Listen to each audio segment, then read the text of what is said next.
Assalamualaikum warahmatullahi taala wabarakatuh. Salam sejahtera bagi kita semua. Om Swastiastu, Namo Buddhaya, salam salam kebajikan. Oke, hari ini tanggal 30 Mei. Saya karena 21 Juni 2026. Di hari ini saya akan mereaction tentang sedikit pernyataan dari Bapak Kapolri Listio Sigit, yang dimana bersama Gubernur Khofifah. Kasus yang menimpa Rosuryo dan Dr. Tifa adalah P21 alias lengkap dan akan dijalankan ke persidangan. Yang dimana kita tahu P21 adalah berkas yang sudah ditunggu-tunggu dan semoga saja ini jalan terbaik. Tentu saja kita akan memberikan statement yang lebih lugas lagi bahwa Bang Hotman Paris Hutapea yang kita tahu pengacara yang serba wow memberikan statement tentang pernyataan yang bersifat beliau adalah netral dalam hal posisi kasus Roy Suryo dan Dr. Tifa, yang dimana bahwasanya Bang Hotman bilang statement beliau adalah saya bersifat netral dan saya tidak membela manapun, baik itu ijazah asli atau tidak. Saya tidak akan pernah membela itu, membuktikan benar atau tidaknya ijazah itu palsu atau tidak. Dan beliau juga menekankan bahwasanya lebih baik Rosuryo dan kawan-kawan dijadikan tahanan luar atau tahanan kota aja lebih baik. Dan dia menambahkan juga bahwasanya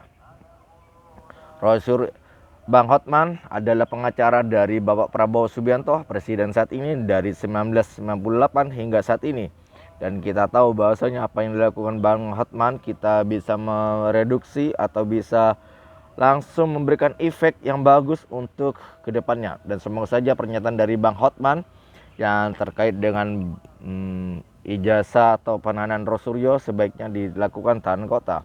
Dan pertanyaan lagi, apakah ini kasus terakhir yang akan diberikan efek besar bagi masyarakat? Dan tentunya pengacara terkenal dari Bang Hotman yang sampai berstatement atau memberikan pernyataan dalam posisi netral dalam kasus ini. Apakah jenderal atau Kapolri saat ini adakah di ujung tanduk untuk akhir jabatannya di tahun 2026 ini?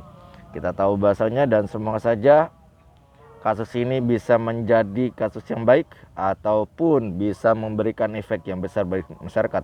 Dan tentu saja Kapolri yang kita tunggu-tunggu, apakah dia memasuki atau akan diganti oleh Bapak Prabowo Subianto terkait kasus ijazah ini. Dan dalam beberapa video yang saya ulas kemarin, yang saya pernah lihat bahwasanya akan ditangguhkan perannya oleh yang bersangkutan untuk membuat ini menjadi bahagia sekali untuk pernyataan ini. Dan semua saja Rosuryo dan kawan-kawan bisa dijadikan pelajaran untuk kita semua dan bisa membuat jadi tahanan di luar kota. Oke, kita langsung berita berikutnya. Tanggal 21 Juni 2026 ini. Oke, full time. Jerman di peringkat 8 menang atas 2-1 di Pantai Gading dengan peringkat 31. Yang dimana kita tahu Jerman membuka brace dari Dennis Undev di menit 68 dan menit 90 plus 5.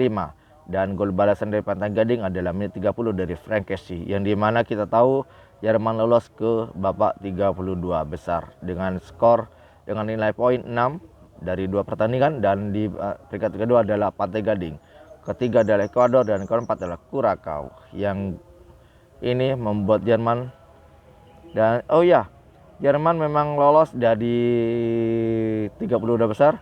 Dan yang kita tahu bahasanya negara Eropa yang tidak lolos pertama kali adalah Turki. Oke, hasil sementara ada 3 yang sudah menanyakan lolos dari kualifikasi 32 besar, yakni Meksiko, Amerika Serikat, dan Jerman. Dan semua saja apa yang dilakukan Jerman ini membuat tampil lebih baik lagi. Oke, di laga lainnya Belanda di peringkat ke-7 melawan Swedia di peringkat 36 dengan skor 5-1 untuk Belanda. Dan Swedia membukukan gol di 1 gol. Berarti di grup F Belanda memimpin dengan 4 poin. Di nomor 2 adalah Swedia di 3 poin, dan dari 2 pertandingan dan masih menyisakan Jepang versus Tunisia, yang dimana Jepang nomor 3 dan Tunisia di nomor 4. Dan semoga saja ini bisa membuat pernyataannya, semoga saja di grup F ini bisa membuat kejutan tim lainnya. Oke, kita akan out of the topic dari Piala Dunia. Ada salah satu ide iklan yang paling cerdas yang ada di Piala Dunia 2026. Saya melansir dari Sepak Bola Indonesia Facebook 3 via Facebook. Perusahaan Rexona yang mengkhususkan pada deodoran, yakni memilih ruang yang tak diperhatikan siapapun, yakni logo Rexona diletakkan di bawah ketiak wasit keempat. Pada saat wasit mengangkat papan penggantian atau teman waktu, iklan itu muncul tepat di bawah kedua ketiak wasit, yang mana itu adalah momen penting bagi kamera dari lensa fotografer, videografer hingga TV untuk memfokuskan kameranya ke arah wasit yang keempat. Jadi walau logonya kecil, semua orang akan melihat ke sana tepat setelah wasit mengangkat papan, dan tentu saja siaran ini disiarkan secara langsung di seluruh dunia dengan ratusan juta penonton. Oke, saya akan melansir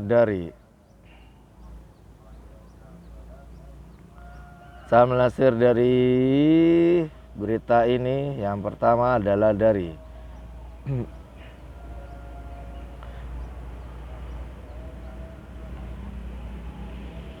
dilansir dari Tribun Solo via Facebook.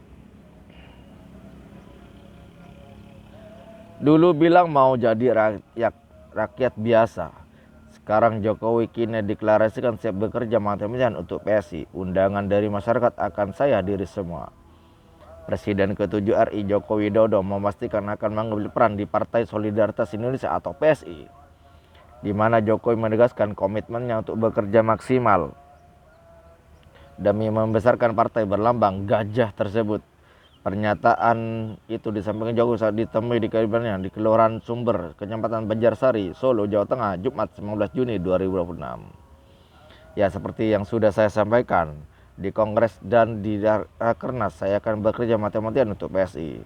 Meski PSI saat ini dipimpin putra bungsunya Kaisang Pangarep, Jokowi menegaskan dirinya tetap harus mengikuti mekanisme internal partai sebelum resmi menempati posisi tertentu. Di PSI itu kan ada mekanisme yang harus dilalui, tapi hanya penjaketan saja. Jelasnya, Jokowi juga mengungkapkan mulai pekan depan dirinya akan berkeliling ke sejumlah daerah di Indonesia. Sebagian agendanya merupakan undangan dari masyarakat maupun PSI. Yang paling penting, undangan yang saya terima dari masyarakat dari PSI nanti saya akan hadiri semua, ujarnya.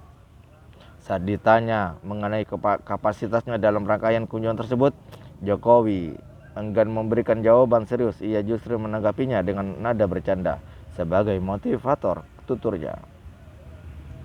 Safari ke berbagai daerah itu menjadikan agenda awal Jokowi setelah menyatakan siap terlibat lebih jauh dalam aktivitas PSI menjelang dinamika politik menuju pemilu 2029.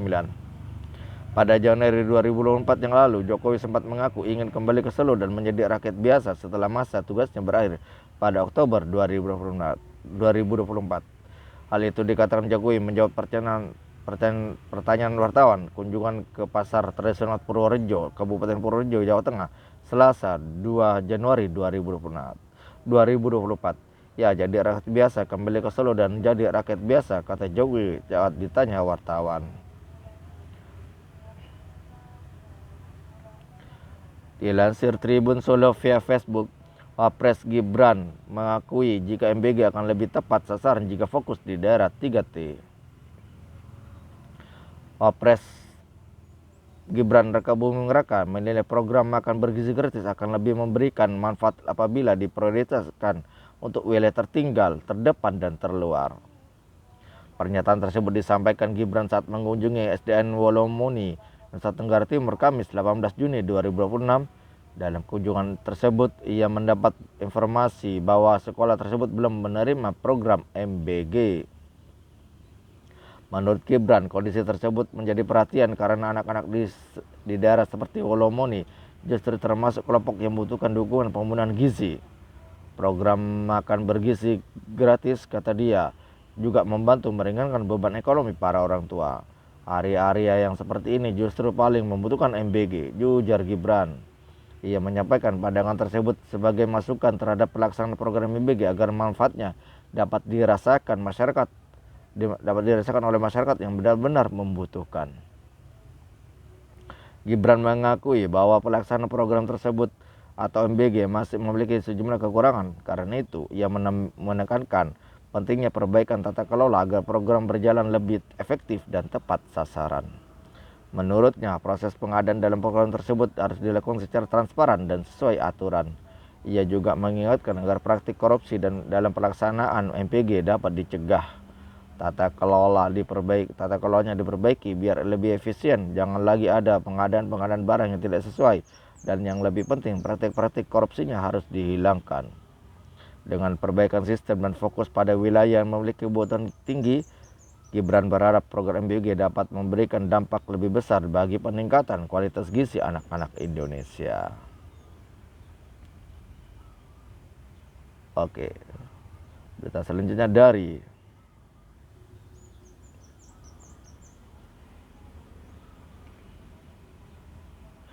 dilansir Tribun News Update via Facebook, PKN STAN buka seleksi penerimaan mahasiswa baru 2006 untuk alumni. Cek daftar prodi dan syaratnya. Politeknik Keuangan Negara atau STAN, PKN STAN, membuka seleksi penerimaan mahasiswa baru untuk lulusan jenjang pendidikan tinggi SPMB PT tahun 2006.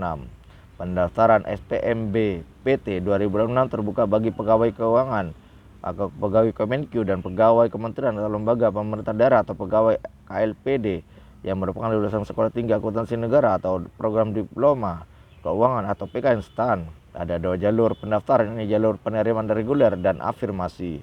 Jalur penerimaan reguler terbuka bagi pendaftar pegawai Kemenkyu dan pegawai KLPD. Sementara jalur penerimaan afirmasi hanya terbuka bagi pendaftar pegawai Kemenkyu. Jenjang dan prodi.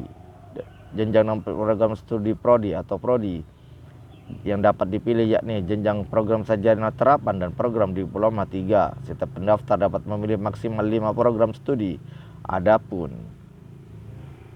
jumlah total kuota penerimaan SPMBT PKN STAN ya ini 365 mahasiswa. Pendaftaran SPMBT PKN STAN dibuka pada 14 sampai 20 Juli 2006 melalui laman spmb.pknstan.ac.id. Nantinya pendaftar akan melewati 3 tahapan seleksi, yakni seleksi administrasi, tes potensi akademik atau TPA, tes bahasa Inggris atau TBI, dan tes psikologi serta tes wawancara. Jenjang dan pilihan program SPMBT PKN STAN 2006, jenjang dan program studi yang dapat dipilih pada SPMBT PKN STAN 2006 sebagai berikut. Jenjang program sarjana terapan, akuntansi, sektor publik, manajemen keuangan negara, MKN, manajemen aset publik atau MAP. Jenjang program diploma 3, akuntansi, pajak, kepabeanan, dan cukai. Persyaratan SPMBT PKN STAN 2006. Simak pertanyaannya. Persyaratan umum merupakan lulusan sekolah tinggi akuntansi negara atau program diploma keuangan atau PKN STAN, memiliki ijazah yang dipersyaratkan pada setiap pilihan program studi sesuai eligibilitas pendaftar, sehat jasmani dan rohani, serta bebas dari ketergantungan narkotika, psikotropika, dan zat adiktif lainnya atau nafza. Dibutuhkan surat keterangan dari rumah sakit pemerintah yang masih berlaku pada saat pendaftaran sebagai berikut: surat kesehatan jasmani, surat kesehatan jiwa, keterangan bebas TBC, hepatitis, HIV/AIDS, keterangan bebas nafza. 6 parameter. Pendaftar tidak pernah dibatalkan atau dihentikan tugas belajarnya selama ketentuan dengan peraturan perundang-undangan dalam waktu 2 tahun terakhir di waktu pengumuman SPMBT PT 2006. Persyaratan khusus bagi pegawai Kemenkyu, jalur penerimaan reguler memenuhi syarat petugas belajar sesuai dengan peraturan Kemenkyu tahun nomor 34 tahun 2004 tentang pengenalan tugas belajar bagi pegawai negeri sipil di lingkungan Kementerian Keuangan. Terkait ketentuan batas usia per tanggal 23 November 2006 dan diusulkan oleh Sekretariat Unit Eselon 1 atau LNSW atau Kepala Biro Umum. Itu yang bisa dilaksanakan, dan semoga saja ini adalah Tribun News Update via Facebook. Hasil semifinal Macau Open 2006, sejarah Ali Devin capai final Super 300 pertamanya. Hasil membanggakan dari pasangan muda Indonesia Ali Fatir atau Devin Arta Wahyudi pada semifinal Macau 2006 yang sukses mengamankan tiket final setelah menangnya laga semifinal berlangsung di Macau East Asian Games Dawn Sabtu 20 Juni 2006. Keberhasilan ini menjadi pencapaian spesial bagi Ali Devin sebab ini merupakan final turnamen Super 300 pertama yang mereka berhasil, dan sejak dipasangkan sebagai duet muda Indonesia. Lebih dari itu, ini menjadi angin segar bagi bulu tangkis Indonesia yang belakangan masih kesulitan mendapatkan warga di partai puncak BWF World Tour. Ali Devin pun menjadi wakil pertama Indonesia yang berhasil menghabiskan 4 final di Macau Open. Dari 3 wakil merah putih yang tampil pada semifinal, baru pasangan Besut Hafiz Yusuf yang berhasil mewujudkan target menuju ke partai puncak. Dominasi Ali Devin sudah di Bandung, wakil Malaysia turun sebagai unggulan kedua. Ali Devin merupakan status sebagai dengan sangat baik ketika berada di Long Hao Ye dan Eng Chong dari Malaysia dengan skor 21-12, dan ini membuat sebab di tengah minimnya angka gelar merah putih pada BWF Tour musim ini muncul harapan baru dari pasangan muda ini, dan semoga saja. Dan di final ia harus berhadapan dengan Katapon Wangcharoen dan pada 9 kali gelar setelah laga Devi, dan semoga saja Ali Devin meraih sukses di Macau Open 2020 ini. Dan terima kasih, ada ebook menarik di link di description yang sudah siapkan. Terima kasih. Wabillahi taufik Hidayah. Selamat berhari Minggu di tanggal 21 Juni 2026 ini, dan terima kasih dan salam sejahtera bagi kita semua. Om Swastiastu, Namo Buddhaya, salam kebajikan, dan sampai jumpa di next video, dan bye bye.